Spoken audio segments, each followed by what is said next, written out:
One. Yay, awesome. So hello, everyone. Thank you so much for coming. Thank you so much for joining us. And just before we dive in, we want to go over some things in case y'all didn't know. So we are doing this event on behalf of the Women's Resource Center for Women's History Month.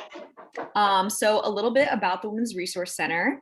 The Women's Resource Center serves women and all people who face gender-based oppression. Through an intersectional feminist lens, the Women's Resource Center offers leadership opportunities, the BRAVE Project, which is a training on sexual violence, educational and healing events, such as this one that address gender justice, and the Women and Gender Equity Program, which serves incoming first-year students interested in feminism. So hopefully throughout the rest of the semester, you'll join some of our other events. And one day when we are back on campus, you will join us there as well. And of course, we wanted to start with a land acknowledgement. For millennia, the Kumeyaay people have been a part of this land. This land has nourished, healed, protected, and embraced them for many generations in a relationship of balance and harmony. As members of the San Diego State community, we acknowledge this legacy. We promote this balance and harmony. We find inspiration from this land, the land of the Kumeyaay. So if you are at SDSU in that area, you are on the land of the Kumeyaay people. And if you are not, I highly encourage you to find out whose land you are residing on. Awesome. Yeah. So let's do some introductions. I see there's quite a few of us here. So the best way to go about this, I think, would probably be through the chat. So please share your name, your pronouns, and your major with us, what drew you here, whatever you're comfortable sharing with us. My name is Dorian Hamadi. My pronouns are she, her, and I am a fourth-year marketing major here at SDSU, and I am a wage mentor for the Women's Resource Center. Hello, everyone. My name is Hannah Marquez. My pronouns are she, her, and I'm a third-year history major here at SDSU, and I am also a wage mentor at the Women's Resource Center. Yay, awesome. So yeah, we'd really love to have all y'all drop that info in the chat, just to get an idea of, who's here and that kind of thing.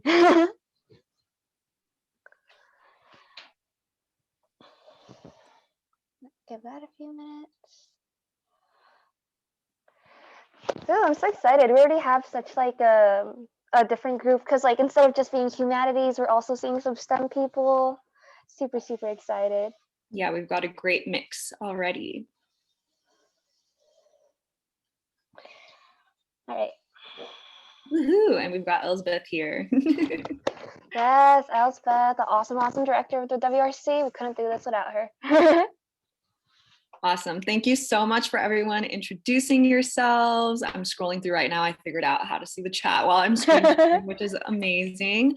So nice to meet you all. Thank you for being here, and let's get into it. Just a little agenda so you know what we're doing today. We're going to start with a little bit more of an educational piece, make sure we're all on the same page, all kind of thinking about the same topics before we dive into the discussion, where hopefully we'll get to hear your experiences and your thoughts on this topic. And then we'll close out with some resources. So hopefully you'll feel some sort of sense of momentum from this event and be able to continue that. Alrighty. So up to the next slide. So first of all, how do traditional ideas of professionalism uphold white supremacy? Because after all, we've all heard about like, oh, in order to get a career, you have to be a professional. But like, what else is kind of implied in the idea of being a professional? First of all, what is a white collar versus a blue collar versus a professional worker? If a professional worker is someone who is, like according to the Webster definition, someone who is educated and trained for a highly specialized job, for example, a lawyer, a doctor, and what have you, then white collar and blue collar kind of refers to kind of that kind of divide between people who wear like, the standard white collar dress shirt, these like elite type jobs you might see, like terms like CEO and stuff thrown around, versus the blue collar workers, which are honestly kind of the working class, the people who don't wear the dress suits to work. They wear, like, for example, the jumpsuits and what have you. You might see in that field, like cleaning staff and also restaurant workers. You might see like store clerks, all these people that honestly they keep our society running. Like we wouldn't be able to function if we were just a society of like doctors, lawyers, teachers, all these like elite kind of positions that people are pushed into, like, oh, that's the American dream. Getting there, that's what's worthwhile, and kind of putting down all these other careers which are honestly really, really important, and that also deserve to have, like, basically protections, good wage, and whatnot. And also the whole idea of Doreen, could you scroll forward to the next slide really quickly? There's also kind of a disparity in like our own mental images of who we see in these jobs too. If you see hotel cleaning staff, you can clearly see that majority women, and you're also starting to see like Latinx people, Asian people, versus on the next slide, going really quickly, hotel CEO. One Google search, hotel cleaning staff, the other, hotel CEO. And I think that you can all tell one pretty big difference right then and there. So if you could go back to the professionalism and white supremacy slide, thank you so much, Doreen. So there's been a long history of like prejudice in employment and advancement in people. For example, racism. A study by Harvard has shown that white applicants receive 36% more callbacks than equally qualified African Americans and 24% more callbacks than Latinos just on their resume, just based off their name. For example, John Smith versus like Maria Gutierrez or Lakeisha Johnson, those kinds of stereotypes just in your name. That's not even looking at a picture. And then also, of course, you're getting like in the field itself, these kind of like stereotypes that are stopping you from advancement, like these ideas that like, oh, dreadlocks are dirty, like this job is terrorist, or like these hairstyles, these things, all these ideas that are built into just the way that we carry ourselves, the way that we go into work, and some things are acceptable and some things are not. But where's that line drawn? It's the same thing you could say with like accents and not being able to speak. And of course, sexism in the career, there's always that then a sense of awareness of that glass ceiling, that barrier that you can't really exactly, that between like who gets to those top positions and what is stopping us from getting there. Currently, right now, based on the US Census data, a study done by the Center of American Progress, for every white man's $1 earned wage, white woman, 79 cents. Black woman, 62 cents. Hispanic and Latino, 54 cents. Asian, 80 cents. And American Indian or Alaska Native, 50 cents. These are these barriers and like employment, like this is not a coincidence. And of course, you're also getting into these ideas of ableism, like who could even get to work if your workplace doesn't have like a ramp to get into or accessibility standards, and classism. Like for example, professional attire is expensive. How are you gonna pay for it and get to that interview if you can't afford that? So Doreen, what you'd like to say about professional and white supremacy now? Yes, awesome. Thank you so much for that kind of history and context, Hannah. So kind of going off what Hannah already brought up, it's this idea of what is proper and what's seen as unprofessional, and who is seen as kind of proper and professional and who is seen as unprofessional. And we see this in recent years, all these stats that Hannah brought up, and, having to pass laws about, hair discrimination and things like that. And while it's great to see progress in that we're working towards protecting people and creating safe work environments for people, it's kind of also says something that we need to put these laws in place because people are working against us, right? And I think any really gender, race, ethnicity, minoritized person can relate to having to change the way we dress, the way we speak, the way we interact in certain settings. And oftentimes those are those work settings, those professional settings, even in school and academia. And I thought that this article, it's an NASPA article on professionalism as socialized white supremacy. They described it perfectly, so I'm just going to go ahead and use their words. Properness is code switching, and it isn't just in language. It's the act of changing your voice, behavior, dress, hair, etc., to make others feel comfortable. It's a tool among the strengths of folks of color for survival in the system. Folks of color utilize this regarding survival in spaces by quote unquote dressing and speaking the part, and then are met with come as you are, but only if you are not making others uncomfortable. And I think that really speaks to a lot of experiences we have today, where a lot of workplaces, they're saying, oh, we love diversity, we're making inclusion efforts, come as you are. But then there's this invisible line that's kind of drawn, like, oh, you're a little too loud, you're a little too confident, and it's starting to feel aggressive. And that line is often actually microaggressions towards people of color, right? So that's just kind of something to think about. And I think there's a lot of limitations where, HR professionals that are allegedly in place to protect us, they still do work for the company. They don't necessarily work for the employees. And they have implicit bias that they may have never faced either. So we see a lot of young minoritized people entering the working world, and they're confused because they're not really getting the help and the protection they need from their higher ups when that was something that was kind of said that they would get. And that's because white supremacy is so ingrained in our society and in our workplaces. That was so well said, Doreen, and it's true, y'all. This is a pretty good advice in general. HR is there to protect your workplace, not you, not the employee. If you're too inconvenient, goodbye. Yes. Awesome. Okay, so we're going to dive into a conversation about deconstructing girl boss feminism next, because this is something that's like really prominent today. You see the whole girl boss culture, the whole idea of being a girl boss and things like that. And we just thought this is something really worth getting into. But just a disclaimer before we start, this is not to shame or bash anyone who resonates with the term girl boss or uses it as a term of empowerment. I've liked that term before. I think I have a sticker on a notebook with that term. But this is a more broad conversation on the implications of girl boss feminism and culture, which could also be referred to as maybe pro-capitalism, pro-exploitation feminism, if you know what I mean. But yeah, before we start, I just want you to get you thinking about who is the girl boss. Like, you're thinking about this girl boss energy, this image, and like, who are you seeing? And whoever you're seeing, you're probably seeing them be an example of empowerment for women, but at what cost?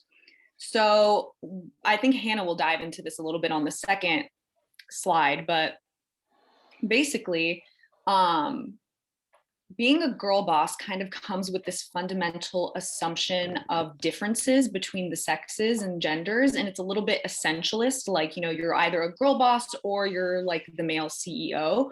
And an article that we read by Refinery 29 kind of referred to it as this like LGBT exclusive, like sexist Trojan horse, if you know, like the Trojan horse analogy. And it's kind of this idea that it's marketed to us as this like beautiful, pink washed, glittery, really fun lifestyle. But on the inside, I'm just going to go ahead and quote them because they said it really well. The version of female success being peddled by girl boss culture is ultimately sexist. She's fierce, but never angry. She's well put together, but doesn't try too hard. She's empowered, but never stressed. She's implaceable, never flustered. She's always just about towing the line, but never crossing it. And I think that's something that speaks to the bigger issue here, which is when you're always just towing the line in terms of survival, in terms of fitting into a workplace and not getting fired so that you're able to create your livelihood, that's one thing. But when you're always just towing the line so that people who are minoritized, gender minoritized people in particular here, feel like they are empowered by you, but you're never crossing the line so that you're never really liberating anyone or causing any sort of like disruption, so to say. You're never really rubbing anyone the wrong way. That's where we start to kind of question the intentions here, right? So I'll pass it on to Hannah to say a little bit more. No, yeah, thank you, Dorian. And I mean, if we're like one really good analogy that I like to think of is like his and her like tools, like car tools and whatnot, like construction tools. why does one version need to be sold as pink? And like, oh, it's so feminist. Now we're considering like the female mechanics who need a pink wrench. But it's the same thing with like the CEO versus girl boss kind of dichotomy. And some examples of these women-owned like girl boss businesses that like kind of like that are exploiting workers and consumers under the guise of like, oh, it's empowerment, it's girl boss. For example, you get Goop. This is one of the biggest examples you hear all over the news. Is this company, this wellness company run by, oh my, I forgot the actress's name, but Paltrow. Thank you, Doreen. All I can remember was Pepper Potts from Iron Man, but like in her company, she's selling these very, very, very expensive like quartz stones and what have you, like vitamins and all this stuff. And all of this is supposed to help you make you like more spiritual, like well, and like empower you at very, very expensive prices. And also kind of peddling products, like for example the vitamins, they're like, oh, this vitamin's going to make you like so beautiful and thin and skinny, and then suddenly like people are puking, like it's actually causing them harm, not health. But oh, it's an empowering female owned company. And also, for example, you could get Thanks, which was a band of period underwear that recently got a little shook up, and its CEO resigned because while they were selling this idea of like no shame towards your period for women and people who have periods, like this idea of like, oh, like gender neutral periods, oh, it's so empowering to be able to not have to struggle with pads or tampons. And then within the company itself, it was so much like harassment and bullying and this really toxic workplace culture within the company, led by this like girl boss CEO. And also a lot of products too, like even like for example, like y'all can think of like Kardashians like beauty lines and whatnot. They're kind of selling girl boss at like perpetuating this idea, and they're also selling like toxic femininity. They're selling this idea of, don't you want to be like the beautiful and skinny and white like girl boss? Like, don't you want to have this like skin like lightening product, this like diet pills, these like pink stationery and whatnot, and like all these things? You're like, why that? Why this? Like, why girl boss like this? And yeah, like there's all these like assumptions about like girl boss. Oh, you're supporting woman-owned company, that's automatically ethical. Ethical consumption under capitalism, though, is extremely difficult. Okay, Doreen, passing it on to you about hustle culture. Yeah, so Hannah already like talked about how a lot of times these girl boss, woman-owned companies that are kind of selling this guise of wellness and empowerment, behind the scenes, even their actual work structure and like hierarchy is really messed up. And I think that kind of speaks to the hustle culture. Like if you think about girl boss types of Instagram pages on Instagram, of course. What are these pages promoting? What are they telling you to do to achieve this kind of girl boss dream, right? And ultimately, it comes down to hustle culture, which we see all over our nation because we are a capitalist society and we believe that productivity is our worth. So this kind of brings it down to the fact that girl boss feminism, as we call it, is capitalist and fundamentally classist feminism. You're kind of told to give up your health, give up your free time, give up your relationships, give up even your empathy for others in order to achieve this dream. And maybe at the same time, just for the fact that you're a girl boss and you wear a pink suit, you're also somehow promoting equality, maybe. Not really sure. And I think it also speaks to the fact that it's a little bit hard to successfully achieve like the girl boss version of success where you kind of build from the ground up on your own and your product somehow helps woman and all of this without having, you know, someone giving you money to start this business, such as a parent or a trust fund or something. This dream isn't actually really achievable for someone who doesn't have the option to fail, who doesn't have the option to quit their 9 to 5. You know what I mean? And a lot of times this hustle culture and the ability to quit a job and just start a business from the ground up is not available to those of us who are people of color, who are, you know, poor and things like that. And I think that this quote by Leigh Stein really captures it. It says the white girl boss, and so many of them were white, sat at the unique intersection of oppression and privilege. She saw gender inequity everywhere she looked. This gave her something to wage war against. However, racial inequity was never really on her radar. That was someone else's problem to solve. And I think that kind of goes back to what we said in the beginning. It's empowerment, but at what cost? And often we see that the cost is, for example, even people as rich and as wealthy as the Kardashians, we find out that their clothing brands are exploiting garment workers, little girls and women in other countries.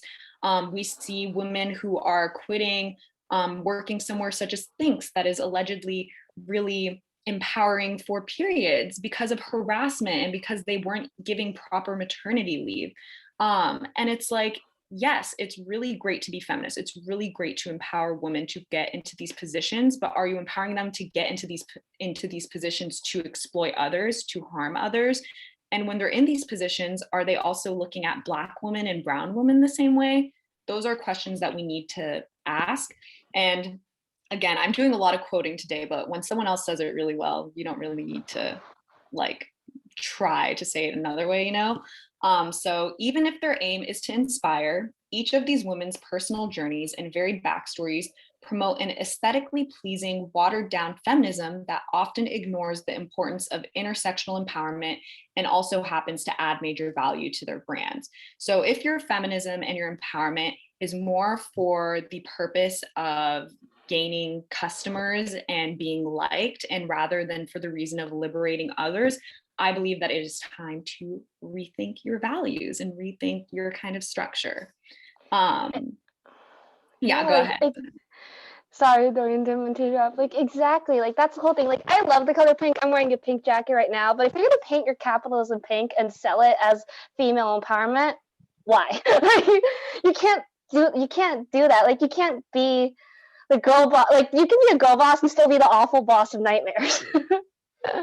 Exactly. And I think Zartasha made a really great comment. She said, it reminds me of this post where they talked about how Kylie Jenner was a self-made billionaire. And it's like, well, self-made, like where, you know? So really good point.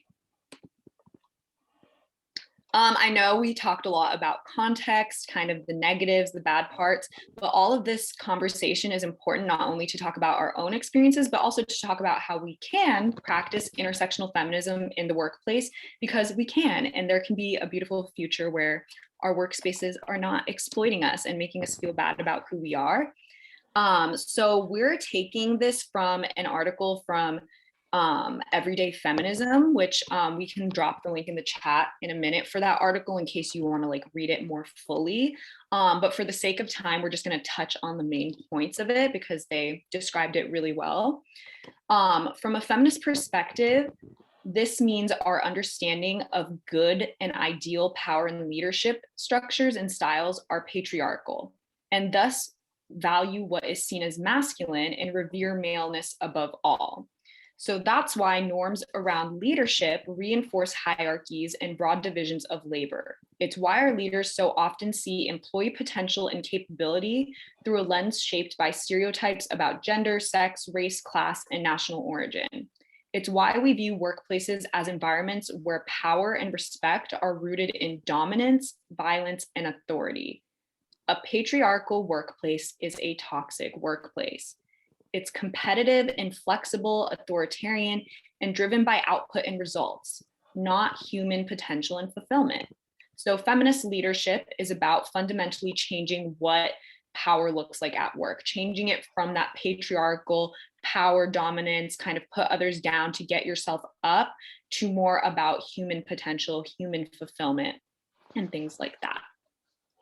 Yeah, so here I'll be talking about some of like the main advice that we have to give. A lot of this pretty self-explanatory, but I will be going deeper into some of these points. First of all, big one, practice what you preach, formally and informally. If you're going to be talking about how you want to uplift others, you want to empower others, how are you going to do that realistically other than just buzzwords? Are you going to be kind to your employees, even to the ones on like the lowest classes, like the custodial staff? Are you going to be patient, understanding with them, and like reach out to them, try to mentor them, create these relationships? And and make sure to not allow kind of the toxic workplace to allow step in when you hear something or see something happening that's wrong. Secondly, redefining success and hard work. Being successful is not a zero-sum game. If other people succeed, that doesn't mean that you're losing. That can mean that you're both succeeding. It's not something like if someone else wins, you lose, you know? So that's why it's one of the biggest things I see a lot in like especially corporate culture. This idea that you can't help each other, but you can. Like Doreen, maybe really quickly if you'd like to touch on your example with Emma, but that's up to you. Yeah, so I'm a marketing major. I'm in the business world. I'm going to be in the business world and all of that. And a lot of times, me and people I know were applying to some of the same internships, things like that. And we never talk about it. It's kind of like, I'm not going to ask you to look at my resume. I'm not going to look at yours. I'm not going to help you. Like we're kind of secretly just like in this thing and it's kind of like hostile tension. I'm not a fan of it. But recently through the Women's Resource Center, some of us are applying to a similar role, to the same role. And we're working together. We're looking over each other's resumes. We're asking each other's questions and giving honest answers, not using it as like, oh, I have this information, I'm going to leverage it, or oh, I'm going to answer this question wrong and whatever. Like we genuinely want to see each other succeed, even if in this case, there's one position that we're all going towards. That's okay if the other person gets it, as long as we're all trying our best and we're all helping each other along the way. And that's like the beauty in it, when you don't see it as this zero-sum game where it either means I win, you lose, or you win, I lose. It doesn't have to be like that. Thank you so much, Dorian, for going about in that. And the third point here is like sharing power and credit for work. A huge problem that you see is that in order to kind of like boost yourself up, like build that case for yourself to get that wage or promotion, whatever, you're starting to like kind of like take credit. You're kind of start falling into this trap of, well, I did most of the work, so it's like I put my name in there, or like I'll put my name in first and I'll put them at the very end of the list, right? When a lot of times we do work in collaboration with others and making sure to take that time to like, okay, breathe out, relax, it's okay, and then remember to like note who helped you and any shout outs like to give. And heck, people love a leader who can look at their team and be like, I could have done this without my team, and say that genuinely, versus someone who is like, I did this. Watch the movie Megamind if you don't see what I mean. But Hannah, can I add something on that? Of course. And I think that point's really important. That's a point that a lot of times in like the girl boss culture and in white supremacy and in patriarchy, all of these things lining up together, is that it's always very individualistic. And actually, Sophia Amoruso, I'm not really sure how to say her last name. Basically, she's the founder of Nasty Gal, and she actually coined the term girl boss. A lot of her ex-employees come forward and they talk about how it really sucks because she walks around, she writes her book, she talks to people, and she always talks from this point of how she did it all herself. And her whole team, they're like, she's never thanked me once. I've never been credited once, whether by name, whether just by, oh, my team. And they resent her for it, And it's like, well, she could have just been honest about how all these people helped her and how it was great, but she doesn't. And she's the person who made the term girl boss. So I just thought that was interesting. I know. And like, I don't know, there's these weird ideas of like being ashamed that you were asked for help, or being ashamed that you like got help. Why is there shame there? Look at these power structures. Okay, so for fourth point is build community and relationships. Something that I really appreciate about working at the WRC is that it's not just sitting in a little cubicle and typing away. It's reaching out to others, even with something as simple as, hi, how was your day? And it's these little things that help try to keep, okay, like you don't have to be best friends with your like people that you're working with. You don't have to be like, oh, like we're all a family, kumbaya. But just being able to keep that like basic level of like respect and friendliness, and just you can walk into a room and feel ease. In other places, you can't. Being able to like create that environment, that's awesome. And it's part of it is the boss, but part of it is also the employees and how they're treating each other. Even with the terrible boss, they can all be in solidarity with each other and confiding each other and venting with each other versus just silently suffering and resenting all by themselves. And on the last point, mentor and empower your team at every level. Like if someone shares an internship with you, maybe pass it on to someone others. Pass it on to others. Like if what you were doing, like keeping track of what you were doing when you were like starting out in the company, and then when you've gotten like to top ranks, you see someone else, you're like, oh hey, like, or if someone reaches out to you, because that's something that's happened a lot to me, is that I go to a conference and there's these amazing speakers and they say, oh hey everyone, take my number, take my email me, reach out to me if you have any more questions. I'd be happy to answer them and to help you. You email them, and like 3 months might pass, you'll get a K. Like it's these things. Like if you're gonna say like I'm gonna help you, then help them instead of like saying things that you don't actually mean. So it's all these like points. They're kind of like just some guidance to help kind of end this like toxic girl boss culture and start trying to create community and solidarity with each other instead. And really, empowerment, it's about lifting each other up, not just, oh, me, myself, and I climbing up that staircase alone off the backs of others. Absolutely. That was very well said, Hannah. Awesome. So we want to get into discussion now. We have some questions on screen that I'll read aloud, but I wanted to invite you to participate via chat if that's what you're comfortable doing. And if you are comfortable with us reading out loud what you say in the chat, if you could just drop a little like asterisk next to what you say. And what I mean by that is that I want you to say this out loud. I'm going to put an example in the chat. I'm going to put a little asterisk at the end so that we know you're okay with us reading it out loud. And if you're not and you just kind of want to quietly put something in the chat, go ahead and do that. But we would really love if you participated out loud, if you're comfortable doing so. Feel free to unmute. And then if we have too many people talking at the same time, we can use the raise hand feature. Mm-hmm. But just to read the questions to you, get your brain kind of thinking. You don't have to answer a specific one. We just kind of put these questions to get you thinking, basically. So how have your identities influenced how you navigate the workspace? And this doesn't have to be a full-time job. It could be SDSU, it could be leadership experience, internships, jobs, really anything. How have you used your identities to leverage yourself in the workplace? So using your identities as a strength. What strategies have you used or could you use to succeed in an unfriendly workplace environment? We would really love some tips on that one from anyone who has experience, because it can be hard when you are in an unfriendly workplace environment. And last but not least, how could you promote intersectional feminism in your current or future workplace? But yeah, feel free to answer these questions. If you would like to share an experience you've had in a workplace, feel free to share that as well. We just want to have an open discussion with all of you.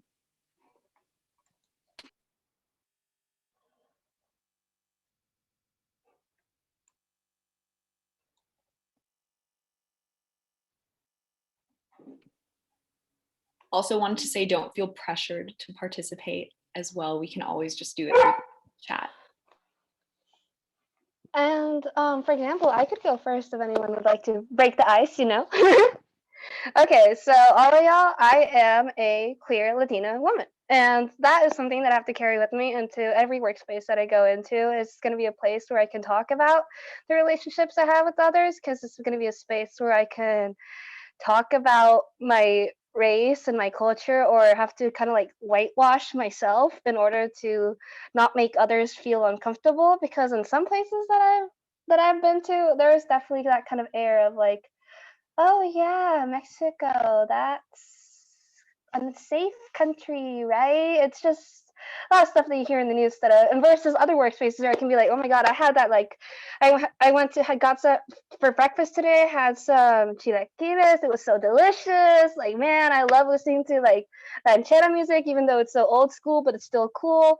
It was really kind of like when I walk into a space, I started immediately judging, like, okay, like what are these people thinking?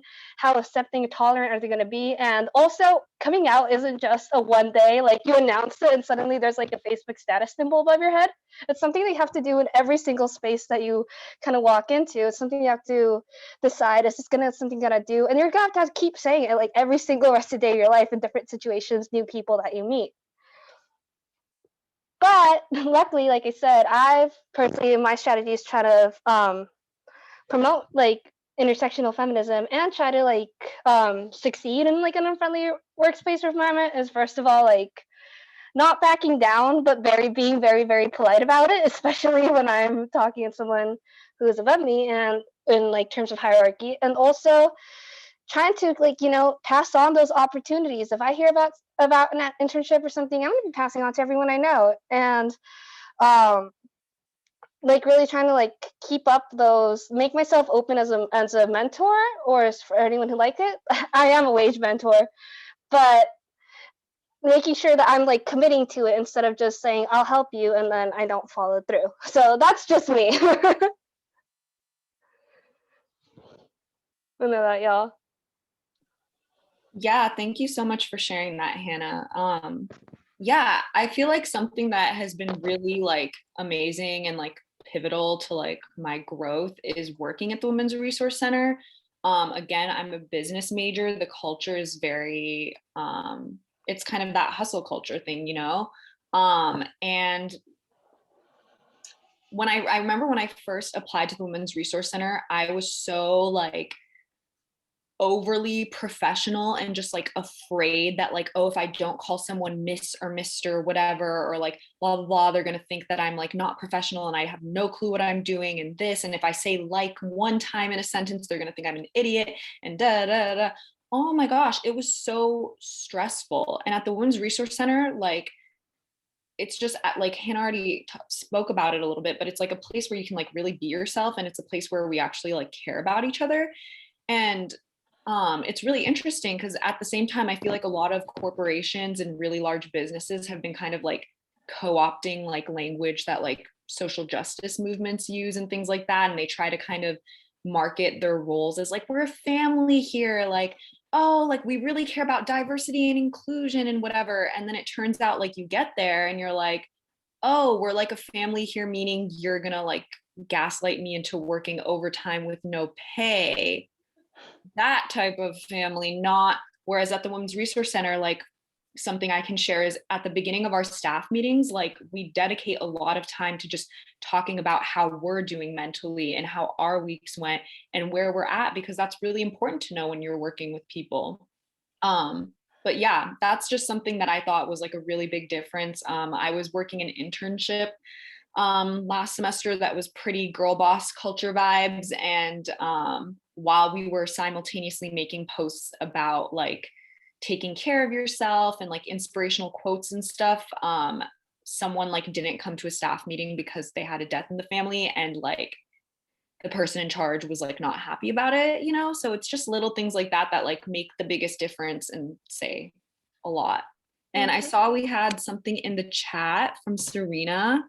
Adding on to what Hannah said, people judging your every move is difficult, but I think as cliche as it sounds, is to have confidence and be proud of who you are. If you can't really own who you are, then you really can't not expect to be conscious of what other people are saying about you. Yeah, and I think that's why it's so important for minoritized people to have that sense of community and have those people that we can rely on, because it's hard going into a space and seeing that no one in the room looks like you in whatever way it is, and being confident in those spaces, like it can take some practice, but once you get there, chef's kiss, you know, it's beautiful.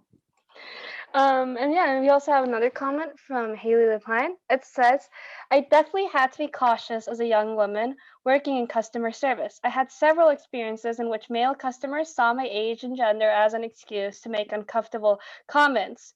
And talking about it with other female identifying coworkers was helpful to make me feel less alone. Oh my gosh, yes, that's 1,000 times. Like in fast food culture, like all these places like retail, fast food, like oh my god, like I have so many friends who worked at Sonic and they tell us about like all these awful customers, and yet they couldn't complain to the boss about it because the boss was was kind of the same kind of individual. So they were just kind of like trying to like desperately find solidarity with each other and walking each other to cars. It's at night. It's that kind of thing that really can help in the make the difference between sticking to a job and trying to find somewhere else but feeling really uncertain. I don't know. I'm glad that you were able to find that community with your coworkers and feel less alone about that. See, and we also have from Amanda Dahl, who says, I am a woman in STEM, which is full of men, and a lot of people are surprised when I tell them my major is environmental engineering because I am a woman. I try to use this in my advantage because it makes me more motivated to pursue my goals when other people doubt me. Despite is a really good motivation. I agree with that one. I know. Dorian, I think that there's another comment from Joanne, if you'd like to read that one. Yes. Oh, there's also some in the chat, so check those out, y'all. Awesome. Joanne said, going back to the previous slide where it talked about being about it and empowering others, I have found that when I learn something that has helped me, I will share it with others to help grow and move ahead in the workplace. Yeah, definitely. It's all about, sharing what you learn, sharing what you know, instead of kind of coming from that mindset that our society teaches us to have, where like you kind of have to keep it to yourself so you can use it as leverage at like the cost of others. Mm-hmm. And Victoria said, I've definitely hit some walls on projects with a long-term team that I am a part of because of the way I communicate, more emotion in my written letters, softer when I announce project ideas or improvements I'd like to see. It has been difficult for me to kind of break that politeness because it is how I normally communicate, but also due to the fear of being perceived as a B word if I'm more direct with my expectations.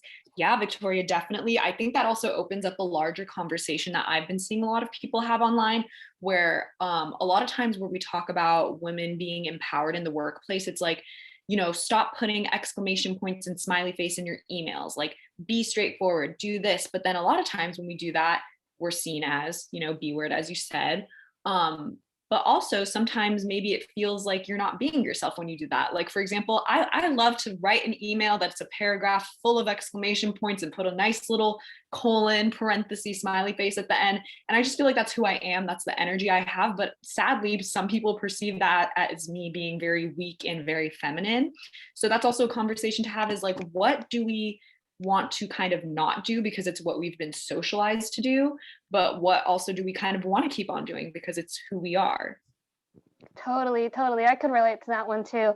Lord knows that when I'm writing emails, I'm also the type of person who tries to convey friendliness through email, because personally I see emails that are very like, oh, do this, do tomorrow, thanks, at most, like to be a little bit harsh. So I prefer to start with like, oh, hi, how are you? But then other people are like, and like, especially when I read articles about professionalism or going to like presentations about professionalism, they're like, no, like this is you like enchaining yourself by like the patriarchy, and like you, like if you don't give this up, you are never going to succeed in the professional world. And I'm gonna be like, okay, but why does professional culture demand that we all be kind of like snappy and rude to each other, especially in situations where you're emailing someone for the first time and whatnot?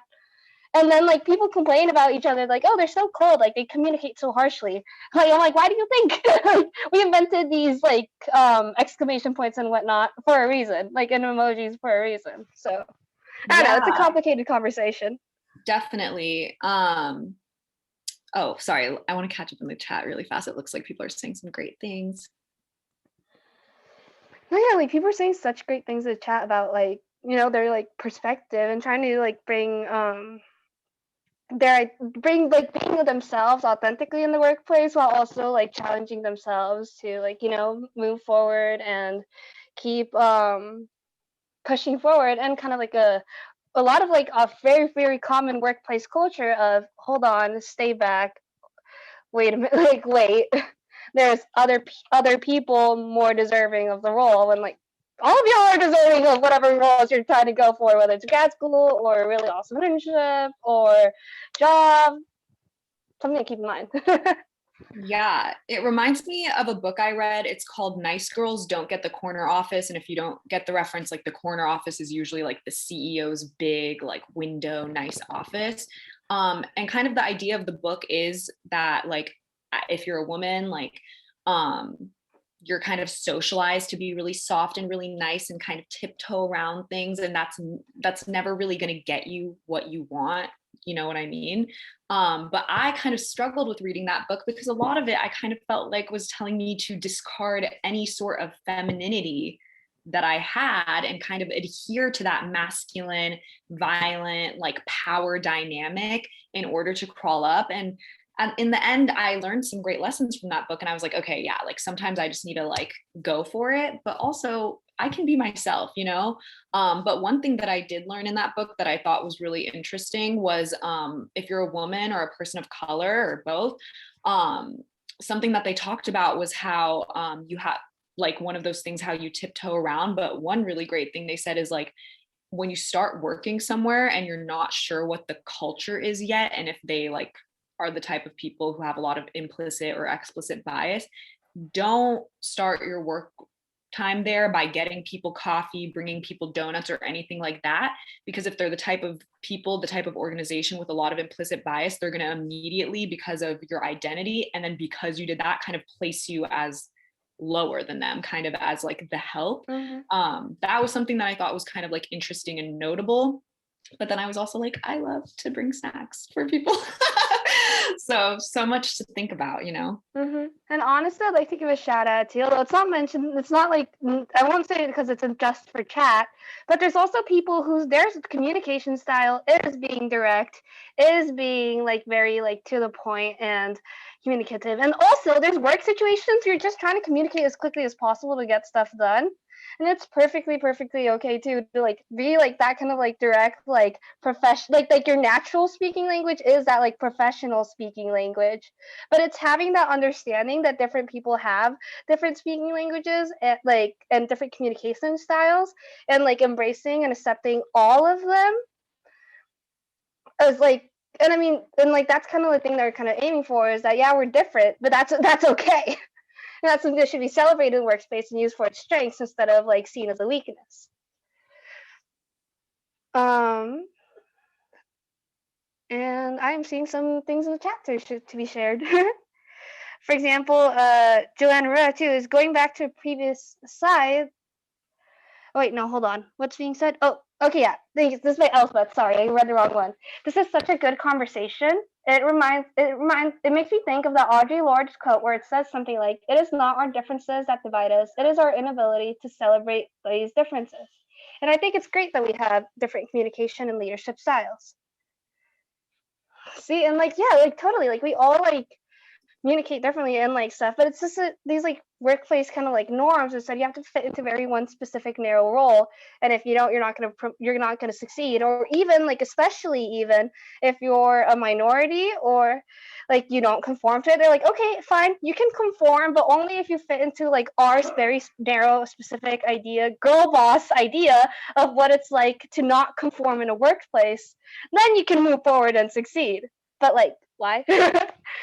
And something I'd like to throw in really quick too that I just remembered is a lot of reason too why people like might be like concerned about like being like too flowery in their emails, not being too direct, being very like polite, is because there's also stereotypes about the way we act. Like, for example, if you are indigenous or like even like Latinx, there's maybe this idea of like, oh, there's like this background idea of like, oh, you're savage, you're not civilized. And also with, especially with Black women, there's this idea of like, oh, you're so aggressive, you're too aggressive. And like, you're talking to normal speaking voice. It's just people intimidated because they're racist. And that's kind of like these ideas that are floating in the back of our heads too about, and I also have to consider like, wait, why do I talk like this? So like self-reflection too, as Doreen was saying earlier. Yeah, absolutely. If anyone has any other comments, thoughts, questions, and you want to throw them in the chat, please go ahead and do that while we wrap up. But also just wanted to mention at the end, always kind of challenge these norms. Like, think about it, as Hannah said, like reflect on yourself, like reflect on like why your workspace is the way that it is. And just be aware of kind of that line between like doing things for survival. Because, for example, let's say that you have a job and you rely on that job for survival and income. Maybe you have to be a little more strategic with the way you address that this job kind of treats you, whether maybe they think you're too aggressive, they think this, they think that, whatever. Like maybe like start interviewing for other roles before you like leave that job, like maybe, or before you address it, because you never know how they may retaliate. So just remember that at the end of the day, it's about taking care of yourself, taking care of your identity first. So make sure you're doing it, you know, in a safe way. Maybe you're in a work environment where there's a lot of microaggressions and stuff. Check and make sure if it's safe before you are addressing it, so you don't put yourself in a situation where maybe you have no income, or you have an aggressive coworker who's like racist or something, you know. So just always checking on yourself and make sure that you're doing it in the best way to keep yourself safe. And last but not least, Joanne said, I speak loud because I have 5 brothers and sisters and you have to be heard. LOL. Yes, definitely. And yes, sorry, Tasha, please do. Please do. Yeah, we'd love to hear from you. Okay, hi y'all. I just wanted to say in regards to like the first question, it's no secret that SDSU is a PWI, like a predominantly white institution. So I'm sure I and a lot of other students have experienced like, you know, it's a first day of school, you walk into a room and you're the only person of color and you're like, oh, it's gonna be like this. So I guess for that first question, how have your identities influenced how you navigate the workspace? I kind of learned not to dim myself down when I'm in those situations or when I feel shy or out of place. It was definitely hard, like at first as a freshman, but over the years, it's something you kind of learn because at some point you don't want to just sit in the back, you know, like you want your voice out there, and just kind of being confident in class openly, you know, raising your hand to speak, and you leave feeling like, yeah, I did that, you know. And also about what you guys were talking about earlier about being like emotional or feminine over email. It like literally pains me not to put a smiley face like at the end of my email. And even if that's being shown as being like too emotional or too feminine, like the problem isn't in being emotional or feminine. The problem is always going to be in the racist and like misogynistic standards of professionalism, because they don't want us to be all girly and stuff. But yeah, sorry, that was like a rant. We love to see it. Or hear it in this well case. said too. So well said. Thanks. Yeah, like that's something that I kind of mentioned in the chat is like academia is the build up to the workplace. And what we see here, like just kind of like the practice run for what you're going to be experiencing in the workplace. That's what they're always telling you, right? Like, oh, what you do in class is going to be what you do in work. So what you said and what you shared, I agree completely. And I've also had that same experience. So trust me, you are not alone in this. And we really, really thank you for sharing with us. Let's see. And Dorian, really quickly, would you like to move on to the next slide real quick? Let's go for it. Woo! Okay, so everyone, of course, we're not just going to leave you adrift. We've talked about a lot today, and we will be like sharing like today's presentation with the attendees, and the recording will be up at the WRC website. But we also want to talk about some resources here on campus that you could use in your journey to kind of like advance in the workplace and like really make a space for yourself and take care of yourself too. For example, we have the SDSU Career Center, which, for example, JCPenney's Suit Up event. Every year, pandemic aside, they do heavy discounts on professional clothing, so you can get that like professional attire without having to bust out like professional dollars. And there's also the Aztec Mentorship Program, which Dorian did, and it's really awesome. And you can like filter out mentors to kind of find someone who resonates with you and with your identities, who gets it when you're talking about the workspace. And of course, career fairs and conferences like the SDSU Diversity Career Fair and handshakes, trying to find these like internships and stuff. Dorian, would you like to do the next bit? Colin? Awesome. Thank you so much, Hannah.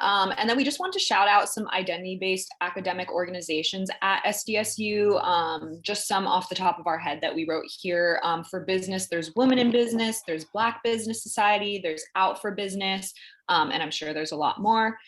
For STEM, there's Women in Science Society, Black Student Science Organization, and again, I'm sure there's many more. So highly recommend, visiting your department website, seeing what's out there. There's definitely way more. Like when I'm thinking about business now, I'm thinking about, I think it's HBSA, Hispanic Business Student Association. There's a lot more. If you're in any and you want to shout them out, please feel free to drop them in the chat. But yeah, we just wanted to let you know, like, you can like be in, you know, your business major, your STEM major, whatever major you're in that maybe you feel like alone in, and you can find that community. Or if it's not there, maybe you can create it, you know? Exactly. And yeah, and then also I'd like to give another huge shout out to what for me was one of the huge, like most transformative things for me, like trying to find that solidarity and community that we're talking about here. The SDSU Identity Centers. Y'all, all of these are really awesome centers. And luckily, like this past year, we already had so much more. When I came to SDSU, there was like three, like two. No, I think like three or four. No, yeah, there were four. So now we're looking at so many more community centers, and all of them have organized all around an identity. Although, of course, you're more than welcome to attend or go physically to the space.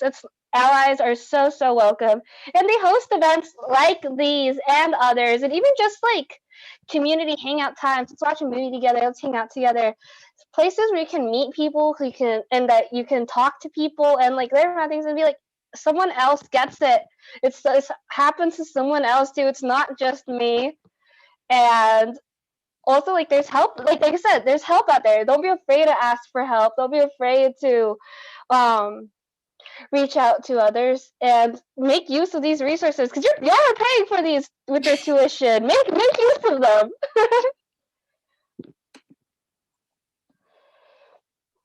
And finally, let's make sure, like, after event, we'd love if you could, like, you know, follow WRC Instagram, like follow us on Facebook. There's so many like WRC events going on. They're super awesome beyond Women's History Month. And we'd really love to see all of y'all at our events and whatnot. Especially, like, I don't know, this is really great today. I'm really glad at the turn. So thankful at so many of y'all that came and participated. Y'all have no idea.